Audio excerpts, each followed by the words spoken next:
The Nun is the newest film in the Conjuring cinematic universe. Yes, that's really a thing, and I for one think that's pretty cool. This will be a spoiler-free review. I won't give anything away besides minor plot points already known. The Nun is the 5th film in the series. It follows The Conjuring Parts 1 and 2, Annabelle, and Annabelle Creation. There's also a 3rd Annabelle movie currently in the works, as well as The Conjuring 3 and a new spin-off movie called The Crooked Man. This is basically the Marvel Cinematic Universe of horror, and like I said, I think it's great.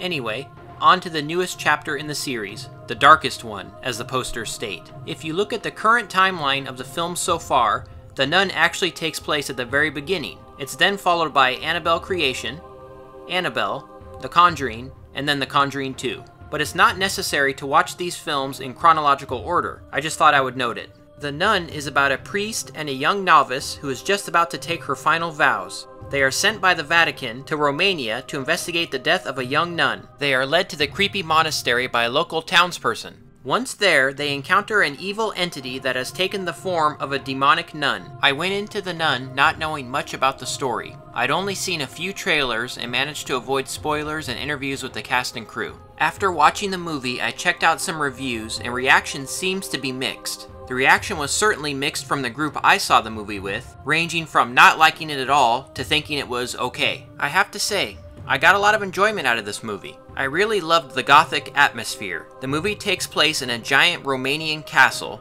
with characters creeping down corridors with lanterns and candles and that kind of stuff. It's got many scenes with fog-draped cemeteries and landscapes, and the whole thing reminds me of the old Roger Corman, Edgar Allan Poe films with Vincent Price. I don't know if the director was trying to reference these old movies, but it's something I certainly noticed, and I really appreciated it. I love gothic horror, and this movie has that atmosphere down. The cast is essentially 3 people, 4 if you count the nun. Everyone does a great job, with Frenchie as probably the most likable character. But Thaisa Farmiga in particular gives a very layered performance.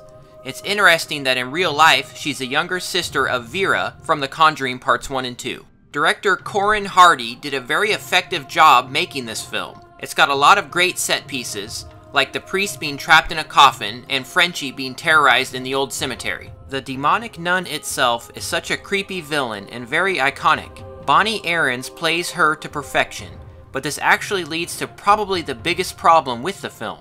The nun really isn't in the movie that much. She, or it, is there, in the background and prowling around in the shadows at times, but it's just not enough. I'm a firm believer in less is more with horror movies, especially ones like this, but the nun is used so sparingly that it's kinda surprising. Other demonic apparitions and scary things appear throughout the film, and I know the nun is causing these things to happen, but it's just not the same. The movie needed to live up to its title just a little bit more. There were also a few too many jump scares that didn't really add much to the film. I also felt like the movie should have been a bit scarier. The nun was the scariest thing in The Conjuring 2, so I feel like the movie didn't quite live up to the potential of such a terrifying character. Don't get me wrong, it did have some scary and suspenseful scenes, but I guess I was just expecting a little bit more. The end of the movie, which I won't spoil, leads nicely into the first Conjuring film, and adds a new layer to that movie, which is cool. One thing I really appreciate about the films in the Conjuring universe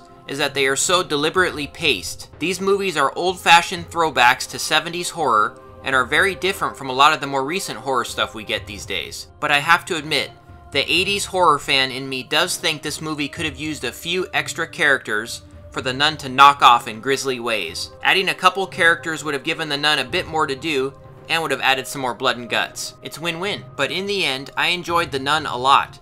Much more, it seems, than a lot of other horror fans. It's stylish, old-fashioned gothic horror, and I personally can't wait to watch it again. Like I said, I wish The Nun had been used a bit more, but with this movie breaking box office records, maybe we'll get another Nun movie. I sure hope we do, because this iconic villain deserves another movie. But in the meantime, I highly recommend checking this movie out. I actually got a lot out of it, and I think you will too.